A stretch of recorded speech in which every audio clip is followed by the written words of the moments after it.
आपको बता दें, अडानी ग्रुप के चेयरमैन गौतम अडानी अब एक नई मुश्किल में फंसते नजर आ रहे हैं। Point is he has to be arrested, as we have said. कि एक कोर्ट में अडानी के खिलाफ रिश्वत के केस को लेकर सुनवाई चल रही होती है। अडानी के खिलाफ अरेस्ट वारंट तक की खबरें सामने आती। हालांकि इस ब्राइबरी केस की रिपोर्ट में ना तो गौतम अडानी का नाम मेंशन किया गया और ना ही उस इंडियन ऑफिशियल का जिसे एक बार फिर से अडानी के शेयर्स ने रिकवर करना शुरू कर दिया है। जब यूएस की एक डिस्ट्रिक्ट लेवल की कोर्ट ने अडानी को ब्राइबरी केस में आरोपी बनाया था, उसके बाद अडानी की सभी कंपनियों के शेयर्स में लोअर सर्किट लग गए थे, जिसकी वजह से रातों रात इन्वेस्टर्स के 7 लाख करोड़ गायब हो गए। बड़ी खबर आपको बता दें, अडानी ग्रुप के चेयरमैन गौतम अडानी अब एक नई मुश्किल में फंसते नजर आ रहे हैं। न्यूयॉर्क पति गौतम अडानी समेत 8 लोगों को धोखाधड़ी और रिश्वतखोरी के मामले में आरोपी बनाने का फैसला किया है। गौतम अडानी पर अमेरिका में गंभीर आरोप लगाए गए। Point is he has to be arrested, as we have said.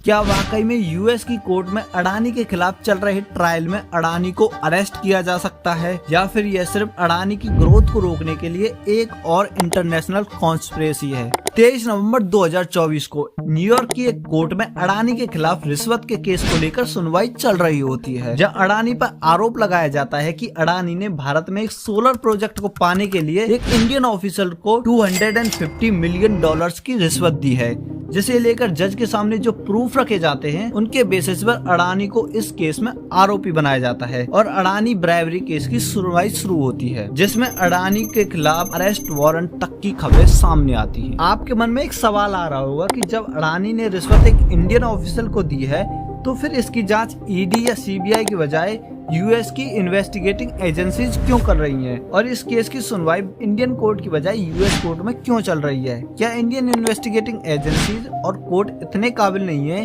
कि इस केस की जांच कर सके? दरअसल अडानी ग्रुप्स के अंडर बहुत सी कंपनीज आती हैं, जिनमें से एक है अडानी ग्रीन एनर्जी, जो दुनिया की लीडिंग सोलर पैनल मैन्युफैक्चरर है। इस कंपनी के लिए अडानी ग्रुप्स ने यूएस मार्केट में बॉन्ड इश्यू करके $600 मिलियन रेज किए थे, जिसके बाद यूएस डिपार्टमेंट ऑफ जस्टिस और सिक्योरिटीज मार्केट रेगुलेशन द्वारा अडानी पर अमेरिकन फाइनेंशियल इंस्टीट्यूशन का इस्तेमाल, रिश्वत देने और यूएस इन्वेस्टर्स के साथ फ्रॉड करने के चार्जेस लगाए गए थे। हालांकि इस ब्राइबरी केस की रिपोर्ट में ना तो गौतम अडानी का नाम मेंशन किया गया और ना ही उस इंडियन ऑफिसर का जिसे रिश्वत दी गई थी।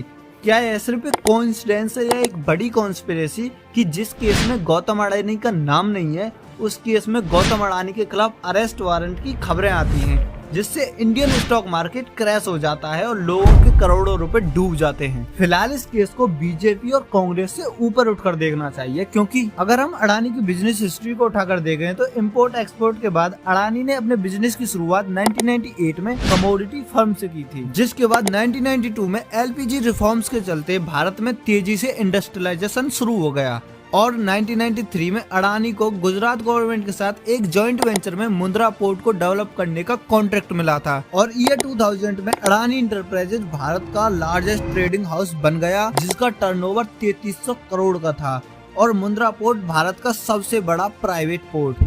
जिसके बाद अडानी ने airport, data centre, solar manufacturing, defence and aerospace, mining जैसे सेक्टर्स में अपने बिजनेस को फैलाया और लगातार ग्रो भी किया। ऐसा नहीं है अडानी को इन सब कैटेगरीज में बिजनेस बीजेपी की मदद से मिल रहा था। अगर देखा जाए तो अडानी की सबसे पहली डील जो थी मुंद्रा पोर्ट के डेवलपमेंट की, वो अडानी को गुजरात में उस समय मौजूद कांग्रेस पार्टी ने दी थी और इसी के साथ राजस्थान में अडानी ने 65,000 करोड़ की इन्वेस्टमेंट कांग्रेस की गहलोत सरकार के टाइम पर की थी और छत्तीसगढ़ में भी कोल माइनिंग का कॉन्ट्रैक्ट कांग्रेस ने ही अडानी को दिया है। इसी के साथ केरल की पिनाराई विजयन की सरकार ने पोर्ट डेवलपमेंट का प्रोजेक्ट अडानी को दिया है। ऐसा नहीं है कि अडानी ने बीजेपी के आते ही विदेशों में निवेश करना शुरू कर दिया है, बल्कि ईयर 2009 में अडानी ने बांग्लादेश के साथ इलेक्ट्रिसिटी सप्लाई का कॉन्ट्रैक्ट साइन कर रखा था, जिससे एक चीज तो क्लियर होती है कि बिजनेसमैन के रिश्ते सभी गवर्नमेंट से अच्छे होते हैं, क्योंकि गवर्नमेंट 5 साल में बदल सकती है लेकिन बिजनेसमैन नहीं। इसीलिए आप सबने सभी पॉलिटिकल पार्टियों के नेताओं को मुकेश अंबानी के बेटे अनंत अंबानी की शादी में जरूर देखा होगा।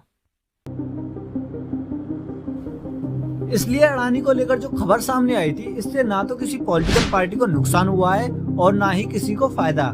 बल्कि इसका सबसे बुरा इफेक्ट इंडियन इकोनॉमी पर पड़ा है, जिसकी वजह से इंडिया की रेपुटेशन को वर्ल्ड लेवल पर एक बहुत बड़ा डेंट लगा है। अडानी एक इंटरनेशनल कंपनी है जो इजराइल, श्रीलंका, तंजानिया में पोर्ट्स ऑपरेट करती है, जिसकी वजह से इंडियन गुड्स की सप्लाई स्मूथली होती है। लेकिन इस खबर के बाद केन्या ने अडानी के साथ अपने सभी प्रोजेक्ट को कैंसिल कर दिया है, जिससे सबसे ज्यादा फायदा अब चाइना को होने वाला है, क्योंकि अब चाइना को ये प्रोजेक्ट बड़ी आसानी से मिल जाएंगे, जिससे चाइना अफ्रीका के अंदर अपनी पोजीशन को और भी स्ट्रॉन्ग कर सकेगा। इसी के साथ अमेरिका में अडानी की जिस कंपनी के अगेंस्ट फ्रॉड के चार्जेस लगे हैं वो कंपनी है अडानी ग्रीन एनर्जी, जो रिन्यूएबल एनर्जी के प्रोडक्शन में दुनिया का लीडर बनना चाहती है। फिलहाल भारत दुनिया में रिन्यूएबल एनर्जी प्रोड्यूस करने में तीसरे नंबर पर है, और अगर देखा जाए तो पूरी दुनिया इस समय रिन्यूएबल एनर्जी की तरफ जा रही है, क्योंकि 2030 तक रिन्यूएबल एनर्जी का मार्केट $2000 बिलियन का होगा, जिसे कैप्चर करने की होड़ पूरी दुनिया में लगी हुई है। लेकिन भारत ने रिन्यूएबल एनर्जी को लेकर बहुत पहले से काम शुरू कर दिया था। भारत ने 2015 में इंटरनेशनल सोलर अलायंस की स्थापना की थी, जिसके फिलहाल 120 मेंबर कंट्रीज हैं और जिसका हेडक्वार्टर गुरुग्राम में मौजूद है। इसलिए इंडियन गवर्नमेंट रिन्यूएबल एनर्जी के सेक्टर में प्राइवेट कंपनीज को काफी इंसेंटिव देती है, जिससे ये कंपनीज आसानी से ग्रो कर सके।